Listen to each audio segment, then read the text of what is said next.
उस पे कि कौन सी दवाई कब यूज़फुल है और कौन सी दवाई नहीं देनी थी। उसमें ये क्लियर है कि जो माइल्ड इलनेस लोग हैं, ज़्यादातर उनको कोई दवाई की ज़रूरत नहीं है।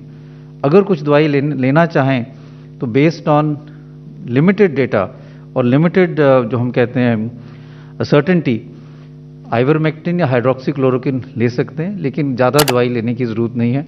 और मैं यही कहूँगा, क्योंकि हम ये देखते हैं अपने हॉस्पिटल में कि कई पेशेंट्स ऐसे हैं जो अर्ली स्टेज में स्टीरॉयड्स ले लेते हैं, और ये समझना ज़रूरी है कि जो अर्ली स्टेज में आप स्टीरॉयड्स लोगे तो वायरस की रेप्लिकेशन को और बढ़ावा मिलेगा, और कई दफ़ा जो माइल्ड केसेस हैं उनको सीवियर वायरल निमोनिया हो जाता है, लंग्स में एकदम वायरस फैल जाता है, क्योंकि बड़े हाई डोज स्टीरॉयड्स उनको डे 1 से मिल जाते हैं। तो मैं सब लोगों को यही कहना चाहूँगा कि स्टीरॉयड्स मॉडरेट इलनेस के लिए ही है। माइल्ड इलनेस में जब आप होम आइसोलेशन पे हैं, सैचुरेशन आपकी मेंटेन्ड है, अर्ली स्टेज में जो हम कहते हैं कि फर्स्ट 5 डेज में स्टीरॉयड्स का कोई रोल नहीं है, it can actually be again harmful.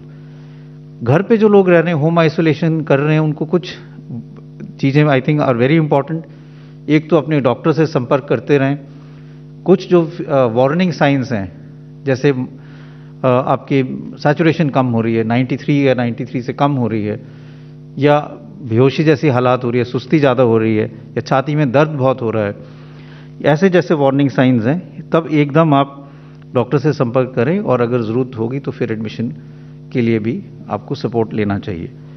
जो लोग हाई रिस्क ग्रुप में हैं और होम आइसोलेशन कर रहे हैं, उनको ज़्यादा ध्यान रखने की, जिनकी उम्र ज़्यादा है, जिनको हार्ट की प्रॉब्लम है, डायबिटीज़ है, इम्यूनोसप्रेसिव ड्रग्स पे हैं, या क्रॉनिक लंग प्रॉब्लम है, या लिवर की प्रॉब्लम है, या क्रॉनिक किडनी डिजीज़ है, इन लोगों को ज़्यादा ध्यान रखना चाहिए, और definitely regularly health care workers के टच में रहना चाहिए।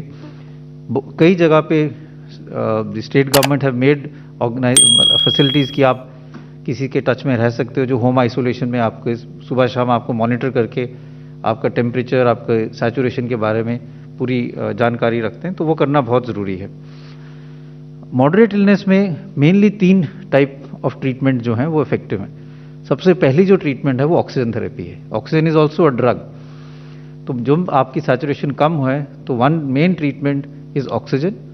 दूसरा, अब इस स्टेज में जब आपकी सैचुरेशन कम हो रही है, आपको मॉडरेट इलनेस है, तब स्टीरॉयड्स का रोल है, and then steroid should be given. तीसरा जो ड्रग है वो है हम जो कहते हैं एंटीकोगुलेंट्स, क्योंकि ये हम जानते हैं कि कोविड-19 जो इन्फेक्शन है, इसमें कुछ चीज़ें जो हैं वो और वायरल निमोनिया से अलग हैं कि ये ब्लड में क्लॉटिंग जो है उसको प्रमोट करती है, और उसके कारण जो फेफड़े में खून की नालियाँ, उसमें भी क्लॉट्स बन जाते हैं, जिसके कारण सैचुरेशन कम हो जाती है।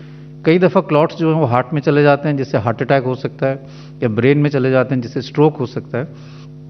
इसलिए मॉडरेट केसेस में हम एंटीकोगुलेंट्स भी देते हैं, जिससे खून पतला रहे और उससे क्लॉटिंग ना हो।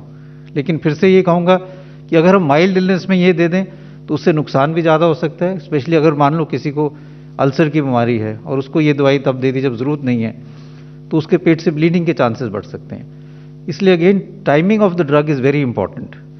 तो ये दूसरी ट्रीटमेंट है, और जो ये 3 ट्रीटमेंट जो हैं, ऑक्सीजन, स्टीरॉयड्स और anticoagulants are the main treatment. जो और ट्रीटमेंट है जो हम देते हैं एज इमरजेंसी यूज ऑथराइजेशन, उसमें रेमडेसिविर आती है, एक ड्रग है टॉसिजुलिमैब, और तीसरा है कन्वलेसेंट प्लाज्मा। ये सिर्फ तभी दिए जाते हैं अगर हमें लगे कि पेशेंट ज़्यादा डिटेरियोरेट कर रहा है, पर जो हमारे मेन ट्रीटमेंट स्ट्रैटेजी हैं वो वही 3 हैं, ऑक्सीजन, स्टीरॉयड्स और एंटीकोगुलेंट्स। तो ये समझना बहुत ज़रूरी है कि अगर ये 3 चीज़ें मिल रही हैं पेशेंट को, तो he is getting the right treatment. और जो ट्रीटमेंट हैं, जैसे रेमडेसिविर है, कन्वलेसेंट प्लाज्मा है जो कहते हैं प्लाज्मा, या फिर टॉसिजुलिमैब है, these are only under emergency use authorization, और इसमें कोई स्ट्रॉन्ग इतना डेटा नहीं है। स्टीरॉयड का डेटा सबसे ज़्यादा स्ट्रॉन्ग है, ऑक्सीजन का डेटा सबसे ज़्यादा स्ट्रॉन्ग है, एंटीकोगुलेंट का डेटा है कि ये इन दवाइयों से मोर्टेलिटी या डेथ्स कम हो सकती हैं।